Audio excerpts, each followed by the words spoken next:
귀한 찬양 감사드립니다. 우리 사람의 인격을 나타내는 척도 중에 하나는 책임감입니다.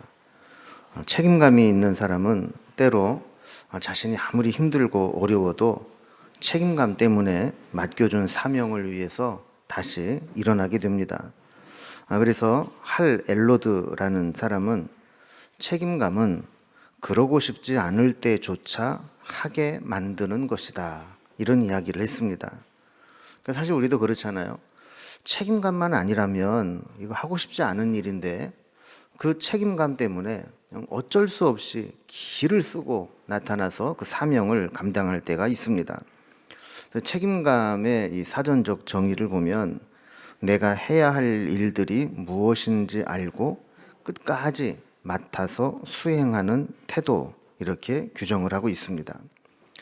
그러니까 인격이 성숙된 사람이 책임감이 있다면 반대로 미성숙한 사람의 특징은 책임감이 없고 남에게 늘 책임을 미루고 남 탓을 하며 살아가게 됩니다.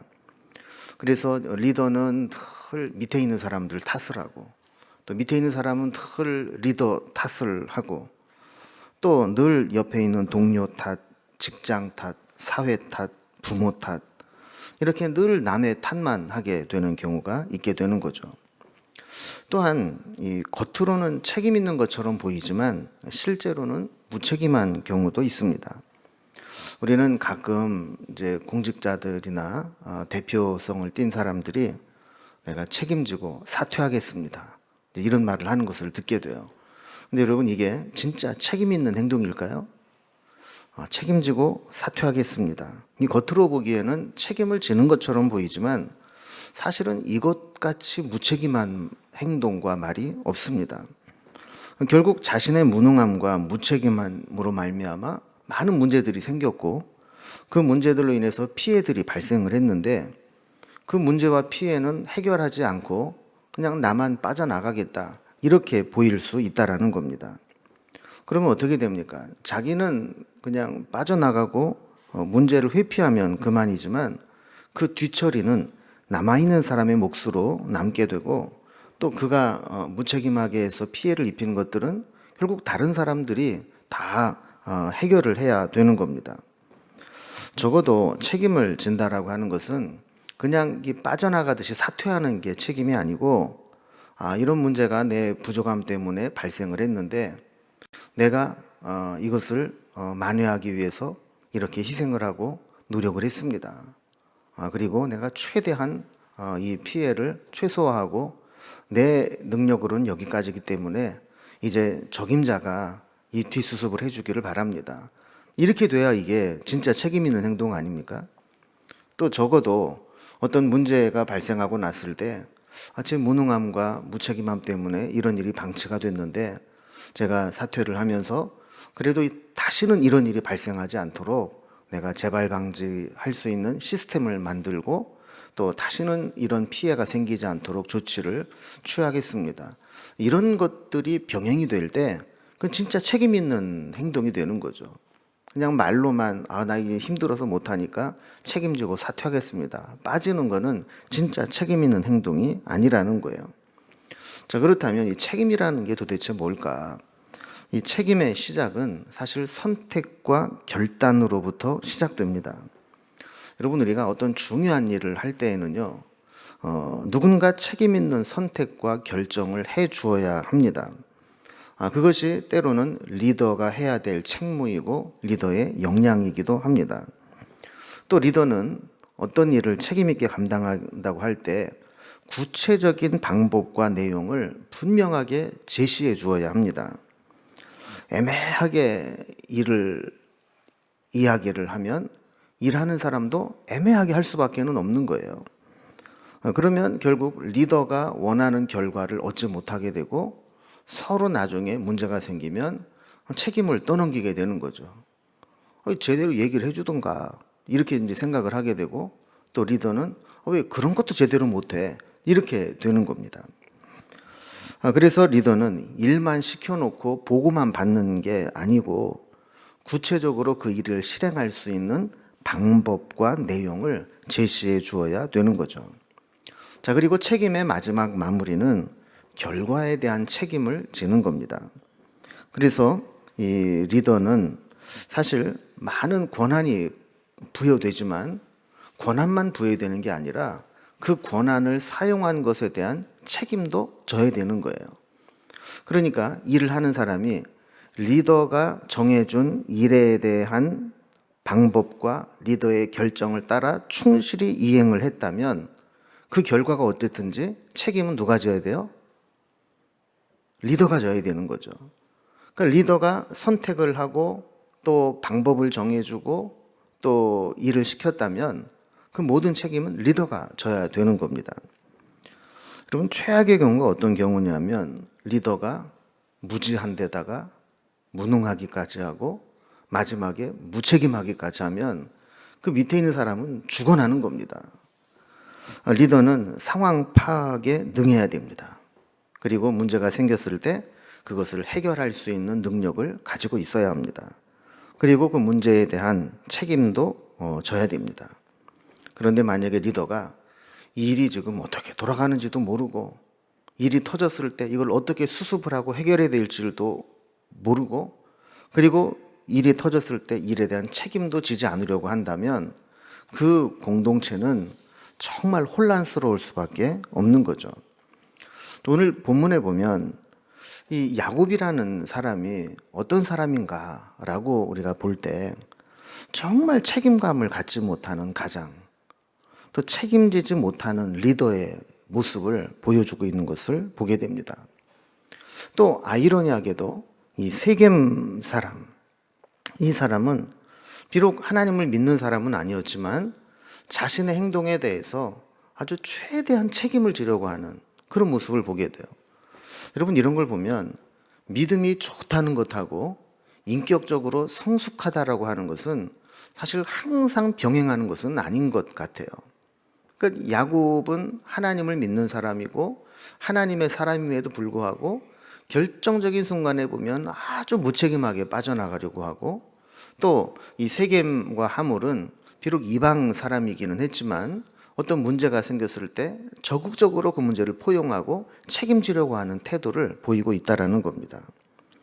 자, 그럼 먼저 우리가 이 일의 문제의 발단을 다시 한번 좀 살펴보도록 하겠습니다. 오늘 본문은 우리가 지난번 말씀과 연결해서 우리가 생각을 해봐야 될 말씀입니다. 자, 야곱이 돌아와서 형 에서와 아주 극적인 화해를 하지 않습니까? 자, 그리고 나고 어디로 가야 된다고 그랬어요? 하나님과 서약했던 베델로 올라갔어야 되는데 이 야곱은 베델로 간 것이 아니라 숫곳이라는 것을 거쳐서 세겜 땅에 가서 아주 은근히 이제 털을 잡고 살려고 지금 하고 있었다라는 겁니다. 자, 그런데 세겜에서 문제가 생기죠. 그의 딸 디나가 아주 불필요한 호기심을 가지고 세겜 땅이 어떤지, 세겜의 자기 또래 여자들은 도대체 어떤 생각을 하고 살아가는지 이게 너무 궁금해서 혼자서 이제 세겜 땅을 자주 들락날락거리다가 요즘 말로 하면 이 세겜의 추장, 이 세겜과 소개팅을 한 것 같아요.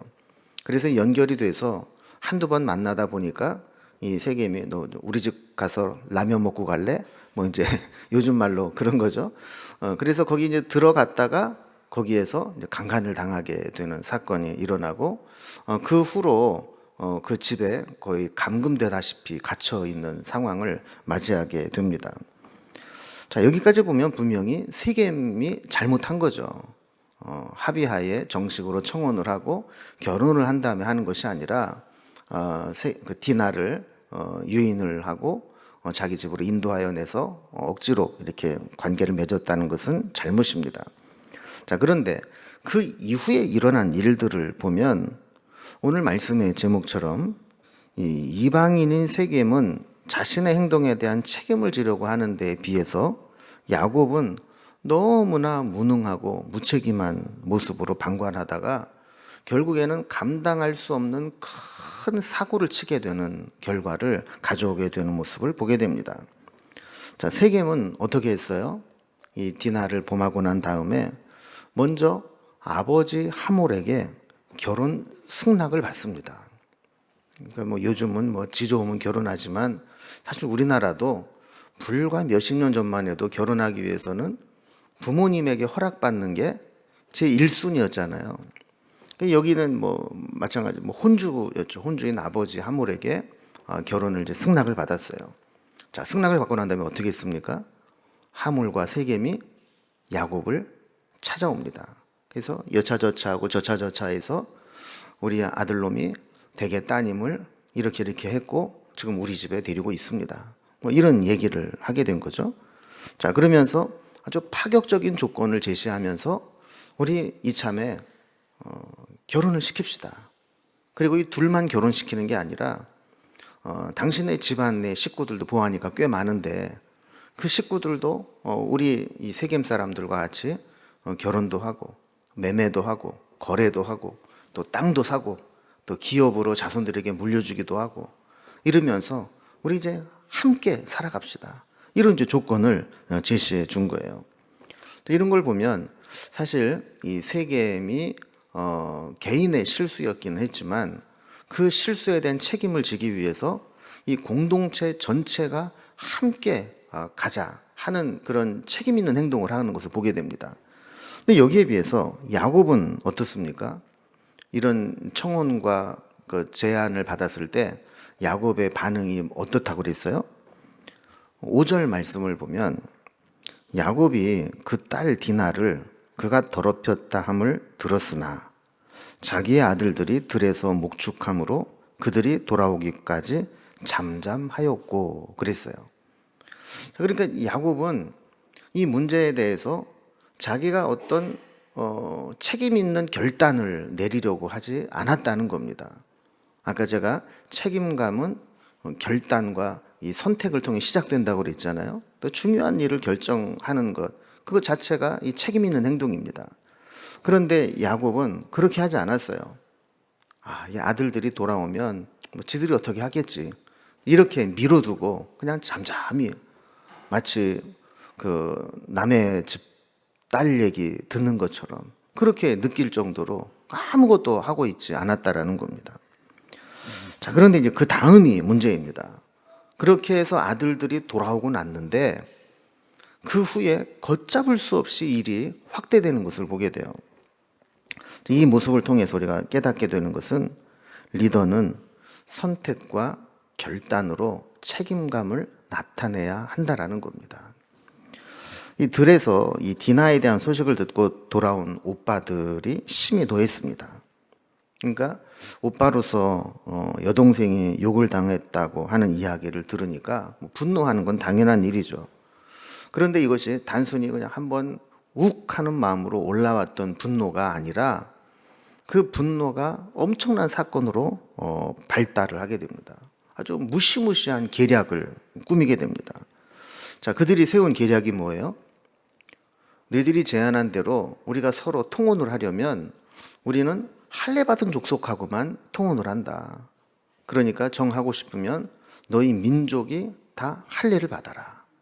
자, 이렇게 이야기를 해놓고 할례를 받게 되면 통증이 가장 심한 날 그 땅을 급습을 해서 그 땅에 있는 남자들을 다 몰살시키는 계략을 세운 겁니다.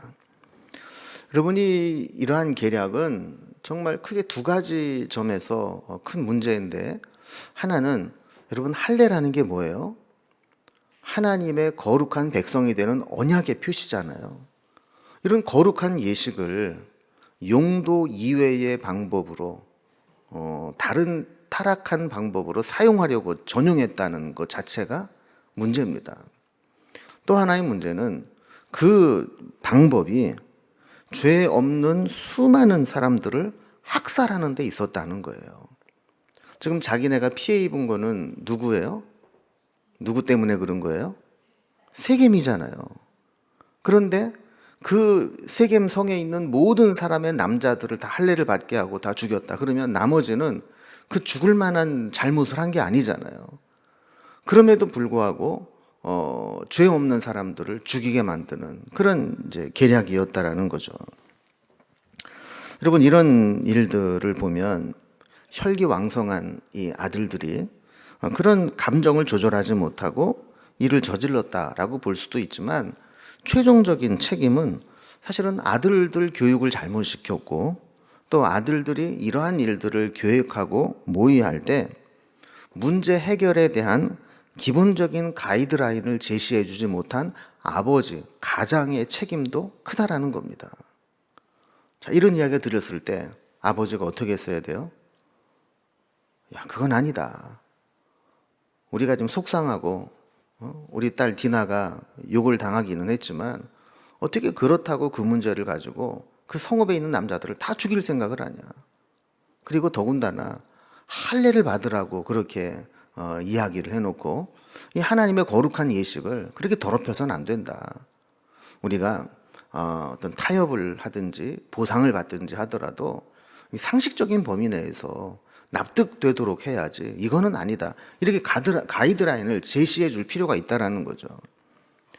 자, 그런데 그 집안의 가장 또 가장 어른인 야곱이 이 문제를 어떻게 해결해 나가야 될 것에 대한 기본 방향과 방법을 제시하지 못하고 혈기를 부리는 아들들에게 이거를 그냥 내버려 두었다라는 거예요.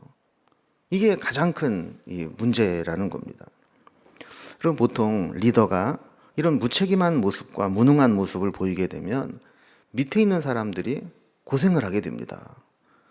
리더가 앞장서서 모든 일에 막 간섭하고 이것저것 해라 막 다 하는 거 이것도 문제지만 기본적으로 리더는 상황 돌아가는 것을 알아야 되고 그 문제가 발생을 할 때 어떻게 해결할 것인지에 대해서도 대비책을 가지고 있어야 돼요.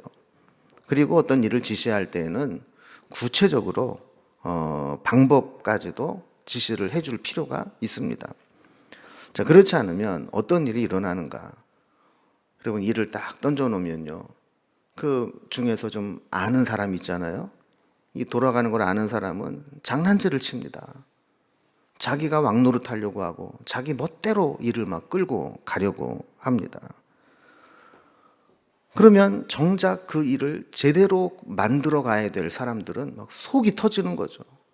야, 저거 저러면 안 되는데, 이거 이렇게 해야 되는데, 저 사람이 좀 안다고 그냥 막 다 휘둘러 버리고 자기 멋대로 그냥 다 해버리면 이거 일이 꼬라지가 말이 안 되는데, 이렇게 되다 보면 정작 일을 해야 되는 사람은 우왕좌왕하다가 지쳐서 나가 떨어지게 되고 마지막에 일이 터지고 나면 누구 하나 책임지지 않는 이런 일들이 일어나게 되는 거예요. 야곱의 집안이 사실 그렇게 된 겁니다. 아버지가 딱 중심에 서서 우리는 하나님을 믿는 가족이다. 하나님의 백성은 이렇게 해야 된다. 라는 것을 딱 정해주지 않으니까 그 밑에서 목소리 크고 혈기 있는 자들이 나와서 그냥 왕노릇을 하고 그냥 다 휘둘러서 해버리고 그리고 그 결과는 같이 책임을 져야 되는 그런 일들이 일어나게 되는 거죠. 자, 다시 이제 내용으로 돌아와 보면요. 세겜과 하물이 서로 결혼을 시키자고 또 함께 거주하자는 청혼과 제안을 할 때 야곱의 아들들이 할례를 받는 것을 조건부 수락을 하지 않습니까? 근데 18절에 보면 하몰과 세겜이 이 제안을 좋게 여겼다 그래요. 사실 이것도 참 힘든 일입니다. 여러분, 할례라는 거 안 받던 백성들이 할례를 다 받아야 되는데 이거를 좋게 여기고 모든 사람이 할례를 다 받게 한다. 여러분, 요즘에 우리가 뭐 법을 하나 바꾸고 규정을 하나 바꾸고 또 뭔가 유행을 하나 새로 만들고 이것도 쉬운 게 아니잖아요. 근데 이게 어떻게 가능했겠는가? 19절에 보면 이 세겜이 얼마나 디나를 사랑했는지 온 성읍에 있는 사람에게 할례를 행하게 하는 것을 지체하지 아니했다 그래요. 그래서 20절에 보면 자기 성읍으로 돌아가서 하몰과 세겜이 성에 출입하는 사람들을 다 성문에 모읍니다. 여러분, 성경에 보면 고대에 중요한 일들은 성문 앞에서 이루어지는 거 여러 번 말씀을 통해 보셨죠? 다 모아놓고 이제 이야기를 하는 거예요. 자, 지금 내가 야곱의 집안과 지금 이야기를 하고 왔는데 이렇게 하면 이렇게 하겠다 하더라. 이런 얘기를 하는 겁니다. 근데 이 사실 세겜 사람의 입장에서 보면 이 야곱의 집안은 그 이방인 아닙니까? 어디서 굴러왔는지 모르는 굴러온 돌이란 말이에요. 그런데 그런 사람들에게 이런 이 파격적이고 호의적인 조건을 언약을 맺는다는 것은 사실 이렇게 설득시키는 것 자체가 쉽지는 않았을 거예요. 근데 세겜이 아주 정치력이 뛰어나게 아주 지혜롭게 설득을 시킵니다. 그래서 21절을 보면 이렇게 이야기를 합니다. 이 사람들은 우리와 친목하고 이 땅은 넓어 그들을 용납할 만하니 그들이 여기서 거주하며 매매하게 하고 우리가 그들의 딸들을 아내로 데려오고 우리의 딸들도 그들에게 주자 그랬어요. 자, 여기 보면 이 세겜의 술수가 보입니다. 사실 이 일이 일어나게 된 근본 원인이 뭐예요? 자기가 디나를 건드렸기 때문에 이 일이 일어난 거 아닙니까? 근데 그런 얘기는 안 해요. 그리고 야곱 집안이 우리 족속에게 들어오는 것이 우리 전체에게 이익이다. 이런 얘기를 하는 거예요. 자, 이들과 맺은 언약은 크게 세 가지죠. 첫 번째는 통혼이고, 두 번째는 매매하는 교역이고, 세 번째는 그 땅에 정착하는 겁니다. 자, 세겜은 이 통혼, 교역, 정착 이 세 가지가 오히려 세겜 땅에 유리한 것이다 라고 얘기를 하는 거예요. 자, 23절에 보면 이런 논리입니다. 그러면 그들의 가축과 재산과 그들의 모든 짐승이 우리의 소유가 되지 않겠느냐. 다만 그들의 말대로 하자. 그러면 그들이 우리와 함께 거주하리라. 여러분, 이게 정치적인 술수가 이게 대단한 게요. 야곱에게 가서 얘기할 때랑 세겜의 성읍에 가서 얘기할 때랑 내용은 똑같은데 해석이 달라요. 여러분, 야곱에게 와서 이야기할 때는 뭐라고 그랬어요? 야, 우리가 일방적으로 땅을 내줄 테니까 니들이 여기서 살아라. 그리고 네 재산으로 땅도 사라. 그리고 그거를 기업으로 너희 후손들에게 물려줘라. 그럼 니들에게 유익이 아니냐. 그러면서 이 야곱에게 마치 자기네 땅을 양보하고 주는 것처럼 이렇게 이야기를 해요. 그리고 나서 세겜에 와서는 뭐라고 얘기를 해요? 마치 인수합병하듯이 야, 쟤네들 어차피 숫자가 안 돼, 우리한테. 그러니까 기껏 지네들 재산 다 가지고 와서 우리랑 같이 섞여 살면 그거 다 어차피 우리 거 되는 거야. 그러니까 좀 할례 받는 게 조금 귀찮기는 하고 자존심 상하기는 하고 또 잠깐 좀 아프기는 하지만 우리 잠깐 뭐 그렇게 할례 받고 그리고 나서 장기적으로 쟤네들 거 다 우리 거 만들면 그게 유익 아니냐. 좀 이런 식으로 좀 설득을 하는 겁니다.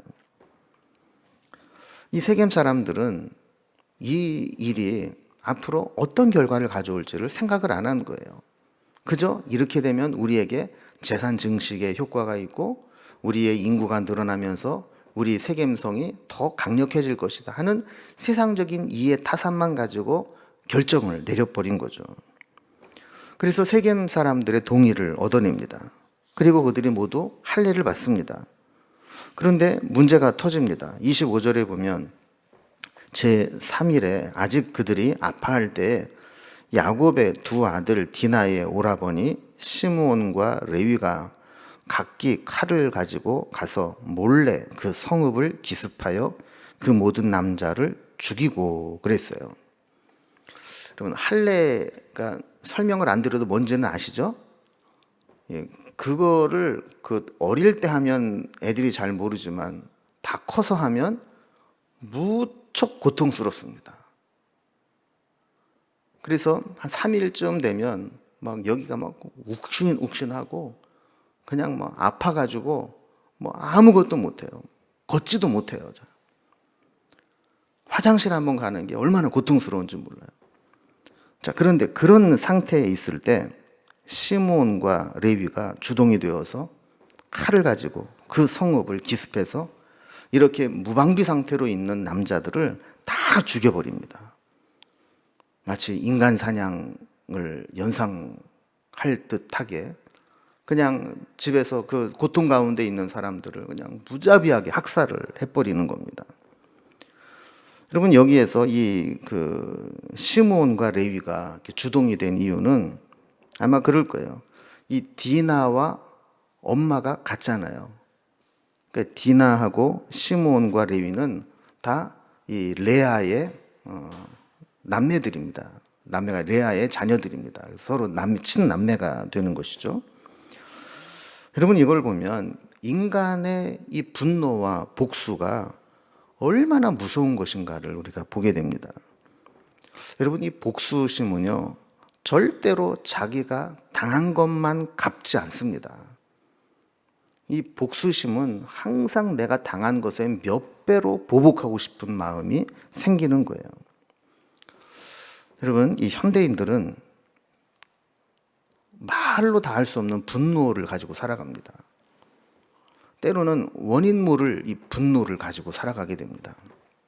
이 분노를 누군가에게 풀어야 직성이 풀리게 되는데, 이 분노를 풀지 못하면 마음속에 늘 갖고 살아가게 되는 거예요.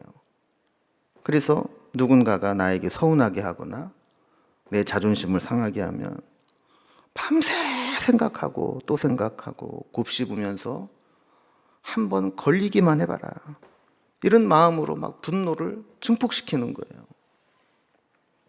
여러분, 분노라고 하는 것, 이 화라고 하는 것은 한문으로 말하면 불화자잖아요. 이 불은 내가 품고 있으면 내가 돼요. 내가 피해를 입어요.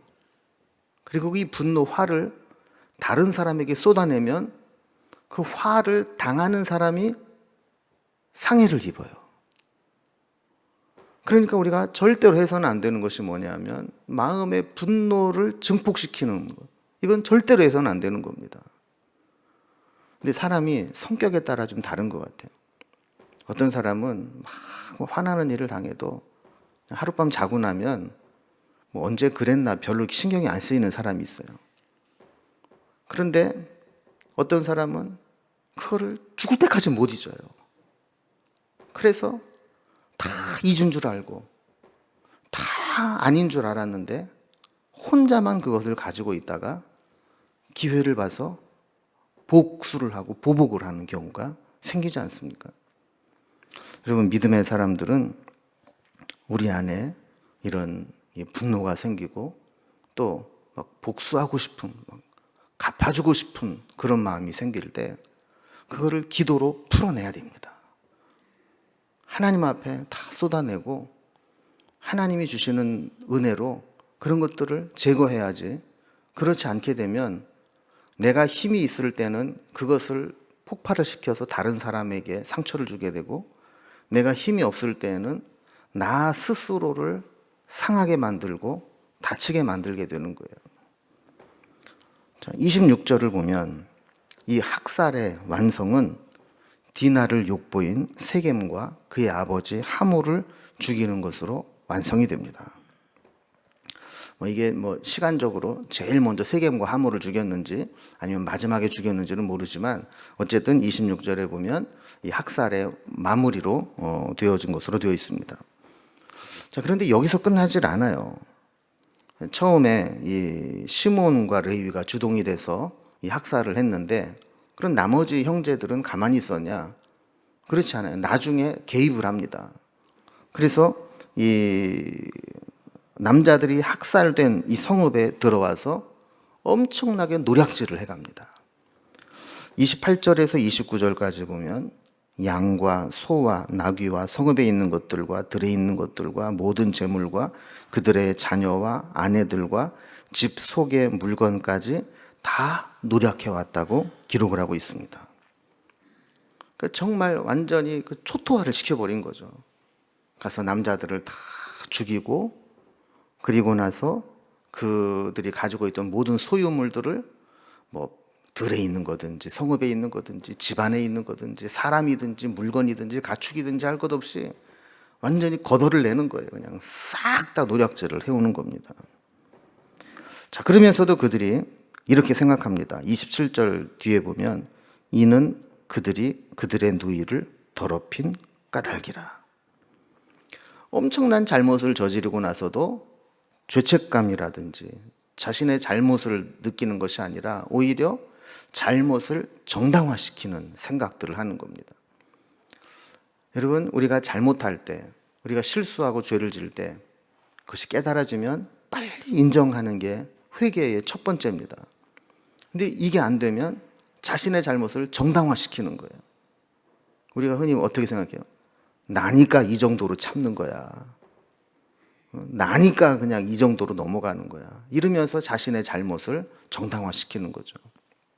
자, 그런데 이러한 사륙과 노력이 상상하지 못한 후폭풍을 가지고 오게 됩니다.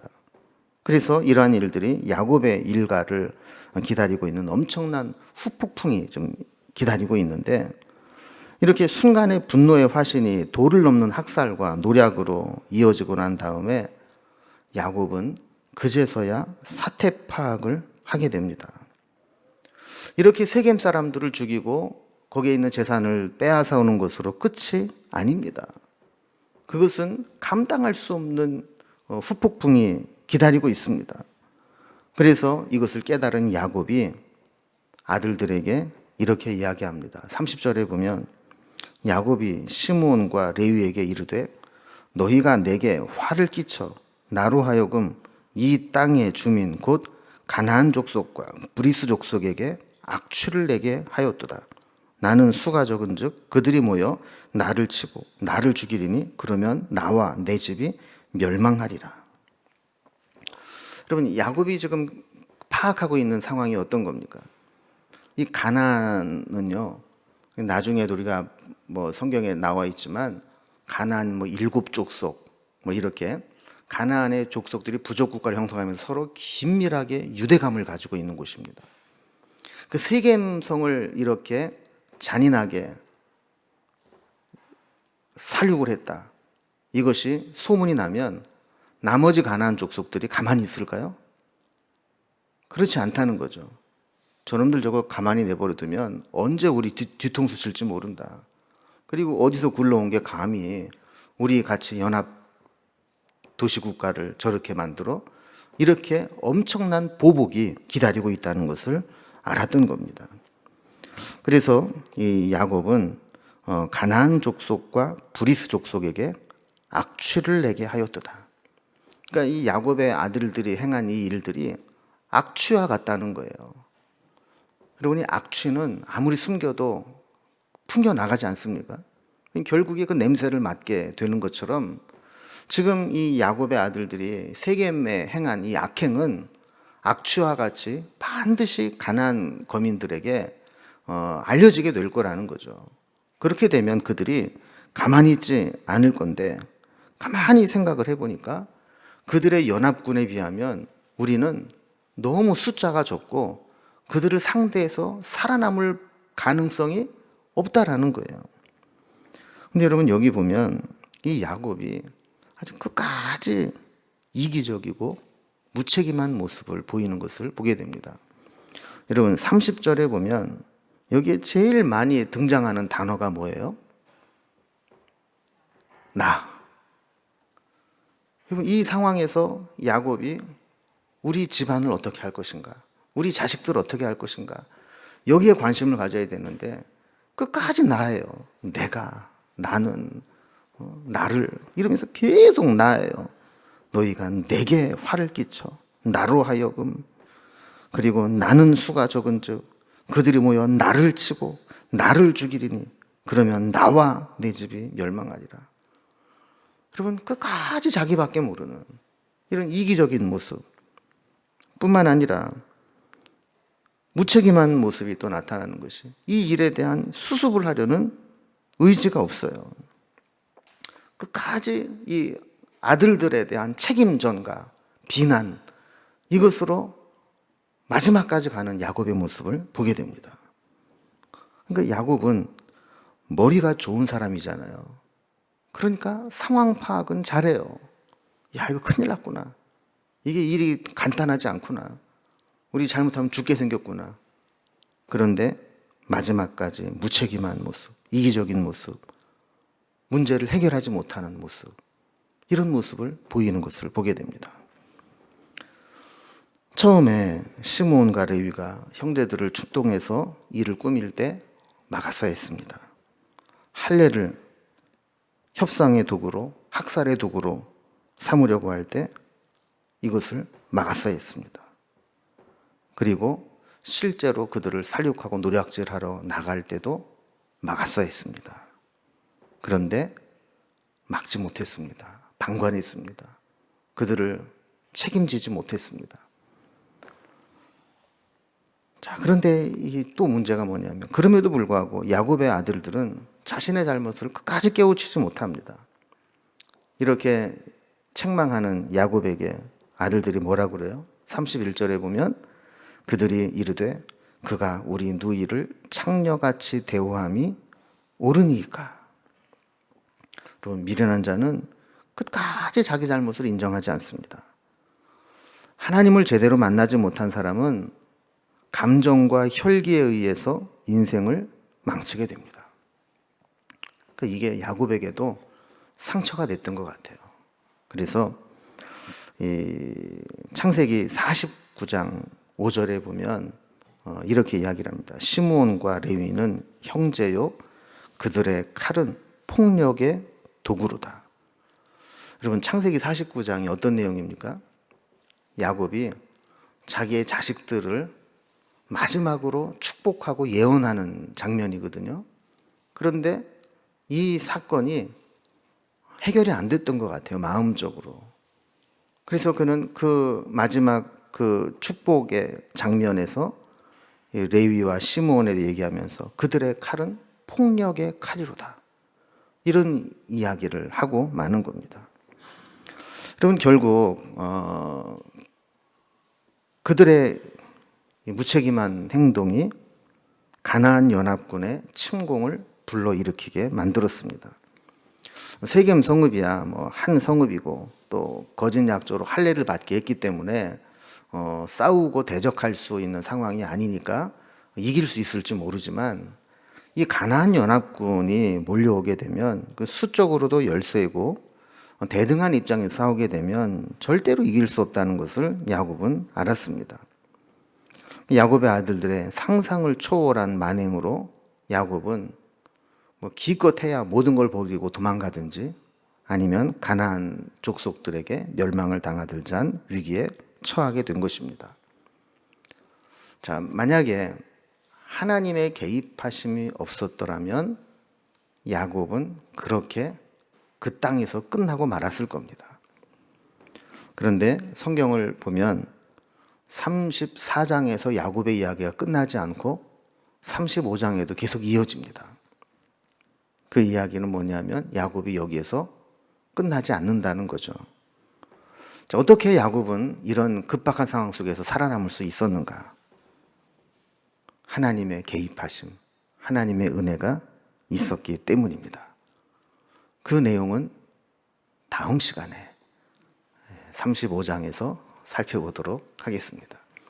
자, 오늘 이제 말씀을 이제 한마디로 좀 정리를 해보면, 여러분, 우리는 어떻습니까? 우리는 영적으로나 또 어떤 우리의 사명에 있어서나 내가 감당해야 될 사명들을 책임감 있게 잘 감당하고 있습니까? 또 여러분, 가정에서 어른으로서, 가장으로서 어떤 영적인 분위기를 이끌어 나가고 중요한 일을 결정할 때 처음에 어떤 결단을 내릴 때부터 일을 진행하는 과정, 그리고 이제 마지막 마무리까지 정말 책임 있는 그런 역할들을 잘 하고 계십니까?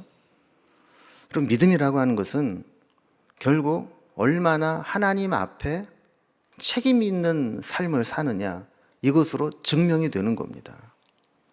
바라기는 야곱과 같은 그런 연약한 모습을 보이지 않고 성숙한 믿음으로 책임감 있는 모습으로 우리 하나님 앞에 설 수 있기를 주님의 이름으로 기원합니다. 기도하겠습니다.